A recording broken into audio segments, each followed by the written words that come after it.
மறக்க முடியாத இன்சிடென்ட்னா இப்போ ரீசெண்டாக ரஜினி சாருடைய எனக்கு அவர் ஹெல்ப் பண்ணதான். ஆக்சுவலாக எங்கள் ஒய்ஃபு திடீர்னு வந்து ஹார்ட் அட்டாக் வந்துருச்சு. என்ன பண்ணுறேன்னு தெரியல, அப்படியே ஒளிஞ்சி போயிட்டேன் நான். எல்லாம் என் பிள்ளைங்க 2 பேரும் அவங்க அப்செட் ஆகி கிட்டத்தட்ட எல்லாரும் நீங்கள் கொஞ்சம் ஒரு மாதம் பண்ணலாம் அவங்க இறந்துருவாங்க லிவிங்ஸ்டன் அப்படின்ற போது டோட்டலாக அப்செட் ஆகிட்டேன். அப்புறம் நான் லால் சலாம் பண்ணிட்டு இருந்தேன். அந்த அசன்ஜாட்லாம் இதை பற்றி பேசிகிட்டு இருந்தேன் நான். இந்த மாதிரி ஆயிடுச்சு. அது சாருக்கு எப்படி தெரிஞ்சதுன்னு தெரியல. என்னை கூப்பிட்டு இது மாதிரி ஆச்சு, அங்கே எவ்வளோ செலவாகும்னு சொல்லிட்டு ஒரு ஹியூஜ் 15 lakhs கையில் கொடுத்தாருங்க. நம்ப மாட்டேங்குங்க. எனக்கு இன்னைக்கு எங்கள் ஒய்ஃப் வந்து உயிரோட இருக்கிற காரணம் சார் தான். இன்னும் இப்போ நான் வாங்கிறதுக்கு எஸ்டேட் பண்ணேன்னா எனக்கு ஏற்கனவே நிறைய கடன்லாம் இருக்குது.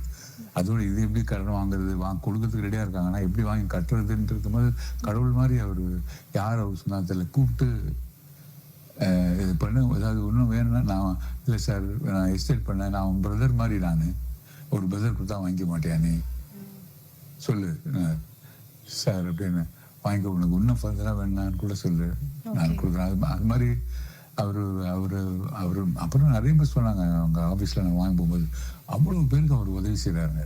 ஆனால் என்ன வந்து இந்த பைபிளில் சொல்கிற வசனம் அதை அப்படியே ஃபாலோ பண்ணுறாருன்னு தெரியல. பைபிளில் ஒரு வசனம் இருக்குது, நீ ஒரு கைக்கு கொடுக்குறது இன்னொரு கைக்கு தெரியக்கூடாது அப்படின்ட்டு ஒரு வசனம் இருக்குது. நீ தர்மம் செஞ்சினா அதை வெளிப்படுத்தக்கூடாது, வெளிப்படா அதனுடைய புண்ணியம் வந்து பூலோகத்துல மறைஞ்சு போயிடும், மேலோகத்துல இடம் கிடைக்கும், அதுக்கான கணக்கு வராது. அதனால நீ ஒரு கை கொடுக்கறது மறு கைக்கு தெரியக்கூடாது. அதில் ஃபாலோ பண்ணுறாருன்னு தெரியல. அவங்க சொல்கிறாங்க ஸ்டாஃப் எவ்வளோ பேருக்கு கூட உதவி செய்கிறாங்கன்னா சொல்லவே மாட்டாருங்க, சொல்லக்கூடாதுன்னு சொல்லிடுவாரான்னு தெரியல. யாருக்குமே இப்போ கூட அது ஹாஸ்பிட்டல் கட்டுறதா கூட யூடியூப்ல பார்த்தேன்.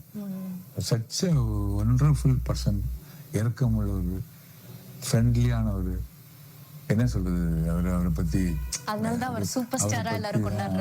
உலகமே என்னன்னு பேசுது. பட் என் வாழ்க்கைக்கு எங்க குடும்பத்துக்கு அவர் எங்க பூஜை ரூம்ல அவருடைய போட்டோ இருக்கு. எங்க பிள்ளைங்க சொங்க அப்பா யாரோ தெரியுங்களா ரஜினி சாருடைய போட்டோ, இன்னைக்கு அம்மா நம்ம உயிரோடு காரணம் ரஜினி சார் தான். அவருடைய போட்டோ எப்போதுமே இருக்கும்பா அப்படின்னு.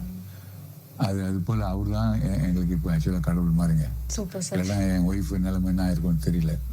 இப்போ பண்ணிப்போ எங்கேயாவது வாங்கிப்பானா அந்த நேரத்தில் அந்த உதவி வந்து காலத்தால் செய்த உதவி அது.